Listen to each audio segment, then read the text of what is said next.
ഞാൻ അറിയുന്ന സാബുവും ജേക്കബ് ഒരു സെക്കുലർ ഗൈ ആണ്, സെക്കുലർ പേഴ്സൺ ആണ്. അപ്പോൾ താങ്കൾ ഈ BJP പോലൊരു പ്രസ്ഥാനത്തോട് പിന്തുടരുമ്പോൾ അല്ലെ അവരുമായിട്ട് ചേർന്ന് പ്രവർത്തിക്കുമ്പോൾ താങ്കളുടെ 2020 ഒരു മതേതര മുഖം, താങ്കൾ നിലനിർത്തുന്ന ഒരു സെക്കുലറിസ്റ്റ് കാഴ്ചപ്പാടുകൾ അത് നഷ്ടമായി എന്നാരെങ്കിലും പറഞ്ഞാൽ താങ്കൾ എന്ത് മറുപടി പറയും അവരോട്? ഇപ്പോൾ ഞാൻ ആദ്യം മുതൽ ഈ 14 വർഷമായിട്ട് പാലിച്ചു വരുന്നൊരു കാര്യമുണ്ട്. അതായത് മതം മതത്തിൻ്റെ വഴിക്ക് പോകണം, രാഷ്ട്രീയം രാഷ്ട്രീയത്തിൻ്റെ വഴിക്ക് പോകണം. മതം രാഷ്ട്രീയത്തിൽ ഇടപെടാൻ പാടില്ല, രാഷ്ട്രീയം മതത്തിൽ ഇടാൻ പാടില്ല എന്ന് വിശ്വസിക്കുന്ന ആളാണ് ഞാൻ. ഒരിക്കൽ പോലും ഇങ്ങനെയുള്ള മതപരമായിട്ടുള്ള കാര്യങ്ങൾ അല്ലെങ്കിൽ രാഷ്ട്രീയത്തെ കൂട്ടിയിണക്കി സംസാരിക്കാറുമില്ല. അങ്ങനെയുള്ള വിഷയങ്ങളിൽ ഞാൻ നിലപാടില്ലാഞ്ഞിട്ടാണ് എന്ന് പലരും പറയാറുണ്ടെങ്കിലും ഞാൻ അതിൽ പറഞ്ഞ് കോൺട്രവേഴ്സി ഉണ്ടാക്കണ്ട. കാരണം എൻ്റെ ഒരു അഭിപ്രായം പറയുമ്പോൾ സ്വതന്ത്രമായിട്ടുള്ളൊരു അഭിപ്രായമായിരിക്കും, അത് ഏതെങ്കിലും മതങ്ങളെ വേദനിപ്പിക്കുന്നതായിരിക്കും. അതുകൊണ്ടാണ് ഞാൻ അതിൽ അഭിപ്രായം പറയാതെ മാറി നിൽക്കുന്നത്. അപ്പോൾ അതെനിക്ക് നിലപാടില്ല എന്നുള്ള ആരോപണത്തിലേക്ക് വന്നു. അത് ഞാൻ മൈൻഡ് ചെയ്യുന്നില്ല. പക്ഷേ ഇവിടെ നമ്മൾ ഈ BJP ഒരു വർഗീയ കക്ഷിയാണ്, അവർ വർഗീയത ഇളക്കുന്നു എന്ന് ആരോപിക്കുന്നത് ഇവിടുത്തെ കമ്മ്യൂണിസ്റ്റുകാരും കോൺഗ്രസ്സുകാരുമാണ്. യഥാർത്ഥത്തിൽ കേരളത്തിൽ ഇപ്പോൾ BJP 43 വർഷമായി ഇവിടെ BJP കേരളത്തിലുണ്ട്. എന്ത് വർഗീയതയാണ് അവർ കൊണ്ടുവന്നിരിക്കുന്നത്? ഏതെങ്കിലും വർഗത്തിനോട് അങ്ങനെ ഒരു തൊട്ടുകൂടായ്മ ഉണ്ടായിരുന്നെങ്കിൽ 2020 നേതാവ് സാബു ജേക്കബ് ഒരു ക്രിസ്ത്യാനിയാണത്, എന്തുകൊണ്ട് അവരെന്നെ എടുത്തു? എന്തുകൊണ്ടാണ് ഞാൻ ചോദിക്കട്ടെ, നിങ്ങളൊരു യാക്കോബായ ക്രിസ്ത്യാനിയാണ് എന്ന് ഞാൻ മനസ്സിലാക്കുന്നത്. അപ്പോൾ ഈ ഓർത്തഡോക്സ് വിഭാഗവും യാക്കോബായ സഭയും തമ്മിലുള്ള കേരളത്തിൽ സംസ്ഥാന സർക്കാർ ഒന്നും ചെയ്യാൻ പറ്റില്ല അതിനകത്ത്. അപ്പോൾ ഇത് പ്രധാനമന്ത്രി ഇടപെടുത്തി താങ്കൾ പരിഹരിക്കും എന്ന് താങ്കൾ പരസ്യമായി പ്രഖ്യാപിച്ചു. എന്താ താങ്കളുടെ കയ്യിലുള്ള മാന്ത്രിക വടി അതിന്?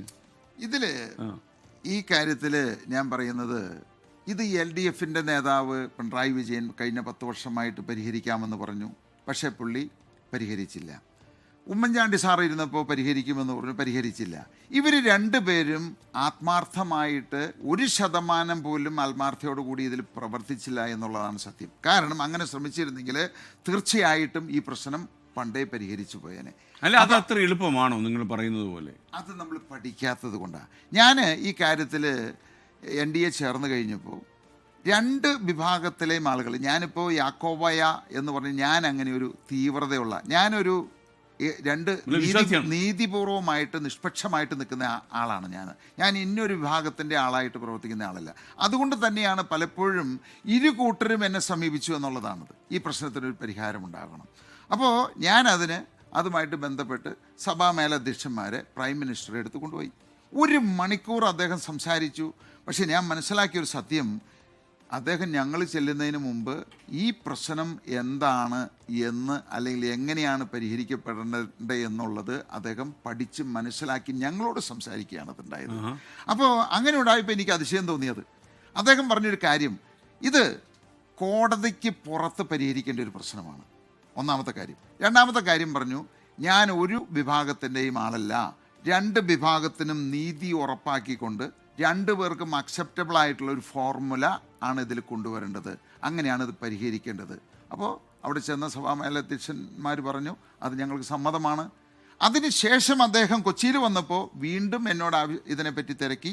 അദ്ദേഹം ചോദിച്ചു, അദ്ദേഹം പറഞ്ഞു ഇതിന് നമുക്ക് പരിഹാരമുണ്ടാക്കാം. ആ വേദിയിൽ വെച്ച് എന്നോട് പറഞ്ഞു. പിറ്റേ ദിവസമാണ് ന്യൂനപക്ഷ മന്ത്രിയെ ഇതിനു വേണ്ടി അദ്ദേഹം നിയോഗിക്കുന്നത്. 6 മാസത്തിനുള്ളിൽ തന്നെ ഇരു കൂട്ടരുമായിട്ട് ചർച്ച ചെയ്ത് അത് പരിഹരിക്കണം. അതിനൊരു ഫോർമുല അവർ തയ്യാറാക്കിയിട്ടുണ്ട്.